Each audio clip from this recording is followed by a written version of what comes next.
There is a shelf in almost every pharmacy in America. You've probably stood in front of it.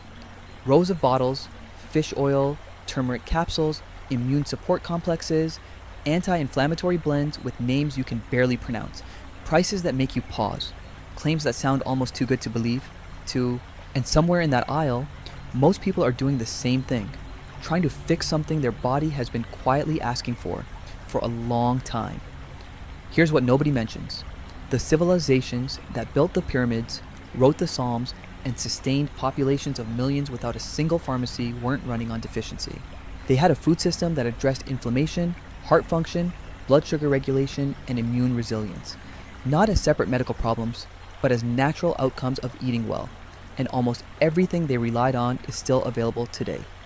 Inexpensive, ordinary looking, sitting in the produce section or on a shelf in the bulk aisle, mostly ignored.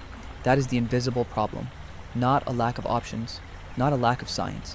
The problem is that we've been trained to look for complexity in places where simplicity was working perfectly for thousands of years.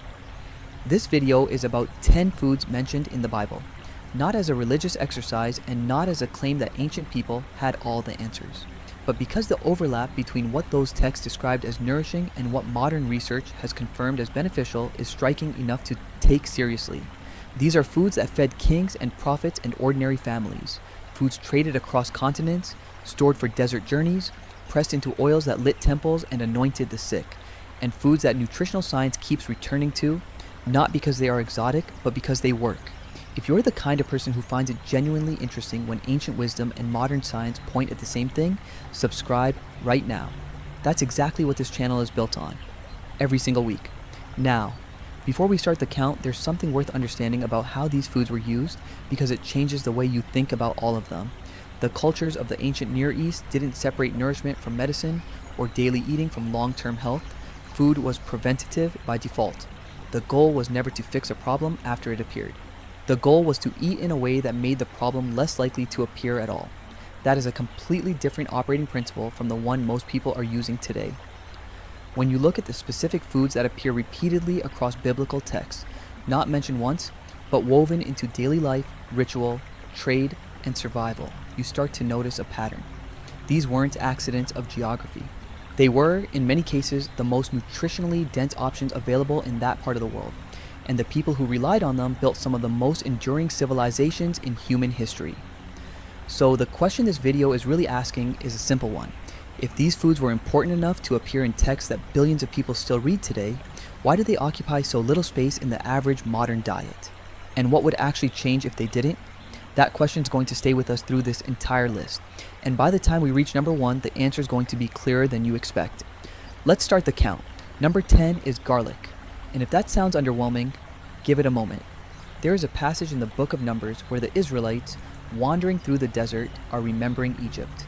They're hungry, exhausted, and the things they miss are specific. Fish, cucumbers, leeks, onions, and garlic. Not gold, not comfort. Food.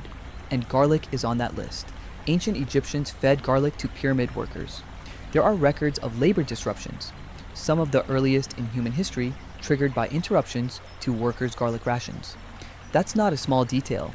That's a civilization deciding that garlic was important enough to a workforce's physical functioning that cutting it off would cause a breakdown. Modern research has spent decades trying to understand why. What they found is a compound called allicin, which forms when garlic is crushed or chopped, and which has been studied for its effects on cardiovascular health, blood pressure, and immune response. A 2016 meta-analysis in the Journal of Nutrition found that garlic supplementation produced meaningful reductions in total cholesterol in people with elevated levels. Other studies have looked at antimicrobial properties and its role in reducing markers of systemic inflammation. None of this means garlic is a cure for anything, but it means the ancient instinct to keep it central to the diet of people doing hard physical work in a demanding climate was not superstition. It was, as best we can tell, correct. And the way garlic was used then, raw, crushed, eaten regularly, is the method that modern research suggests preserves the most active compounds. Cooking at high heat reduces allicin content significantly. Without knowing the mechanism, they were already using it the right way. Number 9 is lentils. And this one comes with a story that's harder to forget once you've heard it. Genesis 25. Esau comes in from the field, exhausted. His brother Jacob is cooking a pot of red lentil stew. Esau asks for some. Jacob offers a trade: the stew for Esau's birthright, his inheritance, his place as firstborn. And Esau agrees. He says, essentially, what good is a birthright if I'm dying of hunger right now? The story is usually taught as a lesson about impulsivity, but there's something else in it. Lentil stew was the meal, not a feast, not a special occasion dish. A pot of lentils on an ordinary fire was filling enough, sustaining enough, to anchor a negotiation with generational consequences. Lentils are one of the most nutritionally complete plant foods that exist. A single cooked cup delivers around 18 grams of protein, 16 grams of fiber, and substantial amounts of iron, folate, manganese, and potassium. They have a low glycemic index. They digest slowly and produce a gradual rise in blood sugar rather than a spike. For populations doing physical labor in hot climates, that slow-burning fuel was not a luxury. It was a practical necessity. Archaeological evidence shows lentil cultivation in the ancient Near East dating back more than 10,000 years. They stored easily, traveled well, and fed caravans through desert crossings. Calorie for calorie and dollar for dollar, they remain one of the most efficient sources of plant-based nutrition available anywhere today. Number 8 is figs, and this one goes deeper than most people expect. Figs appear in the very first chapters of Genesis. They show up in descriptions of the Promised Land. The prophet Isaiah prescribes a poultice of figs to treat a skin infection, which is either remarkably early empirical medicine or a coincidence that modern researchers have found genuinely interesting, given what we now know about antimicrobial compounds in fig extract. Figs contain chlorogenic acid and luteolin, polyphenols studied in the context of blood sugar regulation and inflammatory response. They also deliver meaningful amounts of calcium, potassium, magnesium, and both soluble and insoluble prebiotic fiber, which feeds the beneficial bacteria in the gut. The relationship between gut health and systemic inflammation, immune function, and even mood regulation is one of the most active areas of nutritional research right now. The ancients didn't have the vocabulary for the gut microbiome, but they were eating in ways that supported it without knowing that was what they were doing. Number 7 is pomegranate. And the history of this fruit is not quiet. Pomegranates appear carved in rows of 200 on the bronze capitals of Solomon's temple columns. They're embroidered into the hem of the high priest's robe. In the Song of Solomon, the beloved's temples are compared to a slice of pomegranate. This was not a background fruit. In the symbolic vocabulary of the ancient Near East, the pomegranate represented abundance and the kind of life that holds hundreds of possibilities within something that looks sealed from the outside. Modern research has developed a serious interest in this fruit. Pomegranates contain an exceptionally high concentration of punicolagens, found almost nowhere else in the food supplies, which break down in the body into urolithin a compound studied for its effects on mitochondrial health and muscle function. A 2019 clinical trial found that urolithin A supplementation improved muscle endurance in older adults. The compound is now being developed as a pharmaceutical intervention. Its primary natural source is pomegranate. A study published in Clinical Nutrition followed patients with carotid artery stenosis over 3 years and found that regular pomegranate juice consumption was associated with reduction in arterial plaque and improvements in blood pressure, effects attributed to the fruit's antioxidant capacity, which in some measurements exceeds that of red wine and green tea combined. That's the pattern across all 3 of these foods, not magic. Just chemistry that has been sitting in ordinary-looking ingredients for thousands of years, available to anyone willing to pay attention to what's already in the grocery store. But the next 2 foods on this list operated at a different level entirely. They weren't just eaten, they were at the center of entire economies, belief systems, and ways of life. And the research behind them in the last half-century has been some of the most consequential in nutritional science. Number 6 is dates. And this one requires a small shift in how most people think about sugar. The date palm is one of the oldest cultivated trees in human history. Evidence of date cultivation in the Arabian Gulf region dates back 6,000 years. In the ancient Near East, dates were not a treat. They were a staple. Travelers carried them. Armies marched on them. A single palm could produce up to 100 kilograms of fruit per year, and dried dates kept for months without refrigeration. The Islamic tradition records that Mary rested under a date palm during labor and was nourished by its fruit. Whether you read that as history or sacred narrative, the practical observation underneath it is sound.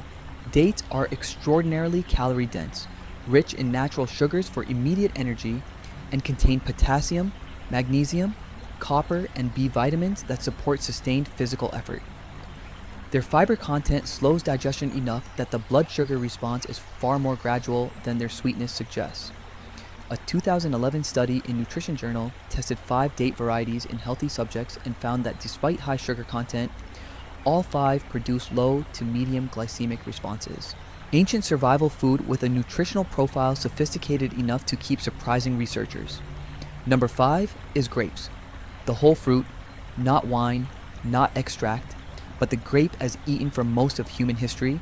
The spies of Israel returned from Canaan carrying a cluster so large it required 2 men and a pole. That image from Numbers 13 became so iconic it was used on Israel's Ministry of Tourism emblem centuries later. Grapes were the signal of a land worth inheriting.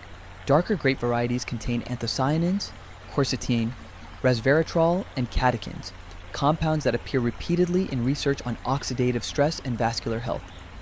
A 2013 meta-analysis in the Journal of Nutrition found grape consumption associated with reductions in systolic blood pressure. Raisins, dried grapes carried on ancient military campaigns, deliver more potassium per serving than a small banana, along with iron, boron for bone health, and the same polyphenol concentration as fresh fruit. If you're finding this more interesting than you expected, and the overlap between ancient practice and modern research is something you want to keep exploring, subscribe and drop a comment below. Tell me which food on this list has surprised you most. I read everyone. Number 4 is barley, and what modern science has found in this grain makes you wonder how it ever got displaced. Barley was the common grain of the ancient world. Wheat was more prestigious. Barley was what most people actually ate, in bread, porridge, flat cakes carried on journeys. When Ruth gleaned in Boaz's fields, she was gathering barley. When the feeding of the 5,000 is described in John's Gospel, the loaves are specifically identified as barley loaves. The bread of ordinary people. What makes barley distinct is beta-glucan, a soluble fiber that forms a thick gel in the digestive tract, slowing glucose absorption and producing a considerably lower blood sugar response than refined wheat.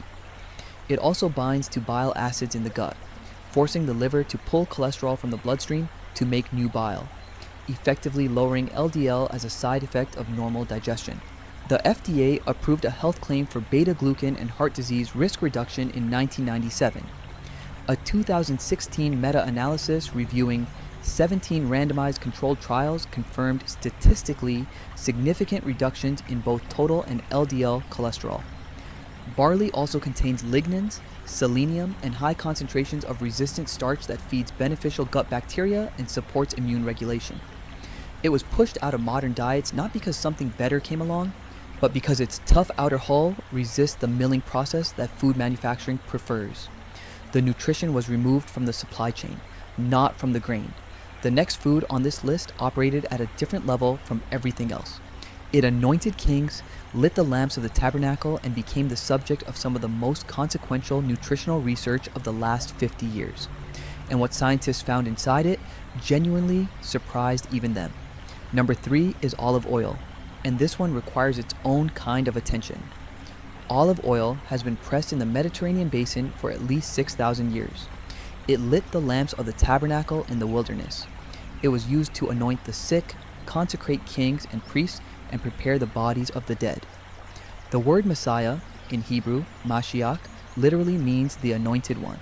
The substance used for that anointing was olive oil. This was not merely a cooking fat. In the symbolic language of the ancient world, it was a carrier of something essential. It was also, incidentally, one of the most consequential things those civilizations put in their bodies every single day. The modern scientific understanding of why olive oil matters begins in the 1950s, when researcher Ansel Keys began studying why populations in southern Italy and Greece showed dramatically lower rates of heart disease than Americans eating comparable calories. The answer kept pointing toward fat, specifically the kind. The Mediterranean diet was not low-fat, it was built around olive oil, and the fat in olive oil is predominantly oleic acid, a monounsaturated fatty acid that has been studied intensively for its effects on cardiovascular risk markers, but the oleic acid story is only part of it. Extra virgin olive oil, cold-pressed, minimally processed, closest to what ancient people consumed, contains polyphenols including oleocanthal, oleuropein, and hydroxytyrosol that have generated significant research interest over the past 3 decades. Oleocanthal in particular operates similarly to ibuprofen, inhibiting the same COX enzymes that anti-inflammatory drugs target. That finding came from researchers at the Monal Chemical Senses Center in 2005. Gary Beauchamp, the lead researcher, recognized the slight burn at the back of the throat from fresh olive oil as identical to the sensation of liquid ibuprofen, because he had been testing ibuprofen formulations for a separate project. A food compound naturally present in olive oil, behaving like a low-dose anti-inflammatory drug with every meal. The research community did not see that coming. The pre-dimed study, one of the largest nutritional intervention trials ever conducted, published in the New England Journal of Medicine in 2013, found that a Mediterranean diet supplemented with extra virgin olive oil reduced the risk of major cardiovascular events by approximately 30% compared to a control low-fat diet. The trial was stopped early on ethical grounds.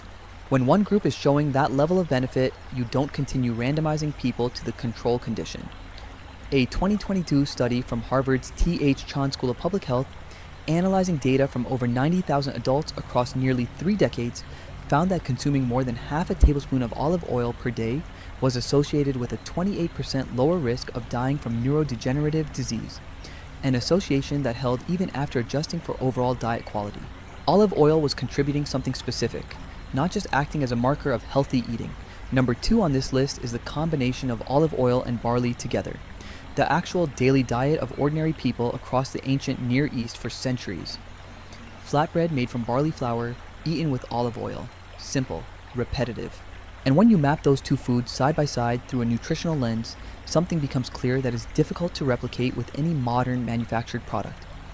Barley contributes beta-glucan fiber for cholesterol management and blood sugar regulation, resistant starch for gut health, selenium, and lignans. Olive oil contributes oleic acid for cardiovascular support, oleocanthal for anti-inflammatory function, and hydroxytyrosol for oxidative protection. Together, they provide sustained energy without blood sugar spikes, simultaneous support for cardiovascular and inflammatory pathways, and prebiotic and gut supportive compounds that interact with the microbiome in ways researchers are still mapping. You would be hard-pressed to design a more coherent daily nutritional foundation from a modern functional food perspective. And people in the ancient Near East were eating it as ordinary sustenance without knowing any of the mechanisms involved. But here's the question that opens up once you sit with all of this. We've covered 9 foods, each one historically significant, each one backed by real research, each one more nutritionally interesting than most people realize. And yet none of them is the number one. The number one is not a single food, it's a combination. A specific group of foods described together in a single passage of scripture that reads, "When you look at it through a nutritional lens, less like ancient text and more like an accidentally precise dietary prescription." That passage has been sitting in Deuteronomy for over 3,000 years, and what it describes is about to close every question this video has been building toward. Deuteronomy 8:8. The passage describes the land the Israelites are being promised, and the way it describes that land is through its food. 7 specific foods listed together in a single verse as the defining evidence that a place is worth living in. Wheat, barley, grapes, figs, pomegranates, olive oil, and dates. In Hebrew tradition, this list became known as the 7 species, Shivat Hamini. It appeared on coins during the Second Temple period. It was referenced by rabbinical authorities across centuries as a symbol of blessing and provision. It became part of holiday rituals and agricultural celebrations. These 7 foods were not randomly selected, they were the foundation, the things without which a good life in that time and that place was not fully possible. Now, look at that list through a different lens entirely. Wheat and barley together cover the grain nutritional spectrum more completely than either does alone. Whole wheat contributing B vitamins and iron, barley delivering the beta-glucan fiber that wheat largely lacks. Grapes contribute polyphenols, anthocyanins, and resveratrol for vascular health and oxidative protection. Figs add prebiotic fiber, calcium, and antimicrobial compounds relevant to digestive and immune health. Pomegranates bring punicolagens and the urolithin A pathway, mitochondrial support, muscle health, arterial protection, from a source with almost no equivalent elsewhere in the food supply. Olive oil delivers oleic acid, oleocanthal, and hydroxytyrosol for cardiovascular, anti-inflammatory, and neuroprotective function. And dates provide dense, slow-burning energy, potassium, magnesium, tannins, and the resilience that keeps a body functioning under physical demand. No single one of these foods does everything. That is precisely the point. Together, they cover inflammation, cardiovascular health, blood sugar regulation, gut microbiome support, antioxidant activity, cellular energy, bone density, immune function, and cognitive protection. Not through supplementation, not through pharmaceutical intervention, through daily eating, using foods that grow in the ground and require no manufacturing process more complex than pressing or drying. A nutritional biochemist looking at the 7 species without knowing their origin would likely say, this is a coherent, functionally complete dietary foundation. Someone familiar with Mediterranean diet research would recognize almost every element. Someone studying the gut microbiome would note the diversity of fiber types spanning the list: soluble, insoluble, resistant starch, prebiotic. Someone working on cardiovascular disease prevention would see multiple independent mechanisms for reducing risk, operating simultaneously through different biological pathways. And someone who had read Deuteronomy 8:8 and then spent time in the nutritional literature would walk away with a quiet, specific feeling.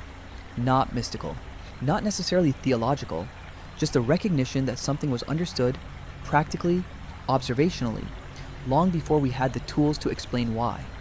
That is what sits at the center of this entire list.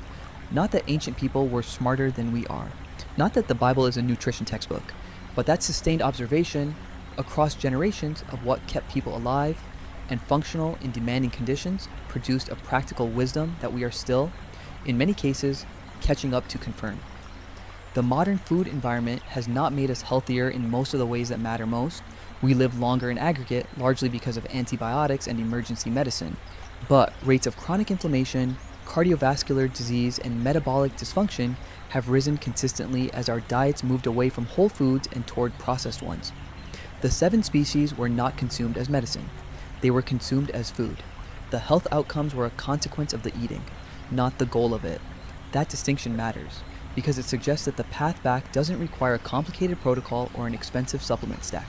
It requires a reorientation of attention toward foods that have been working for a very long time, toward ingredients that cost less than most supplements and deliver more, toward a kind of eating that sustained prophets, kings, and ordinary families through conditions that would break most modern supply chains.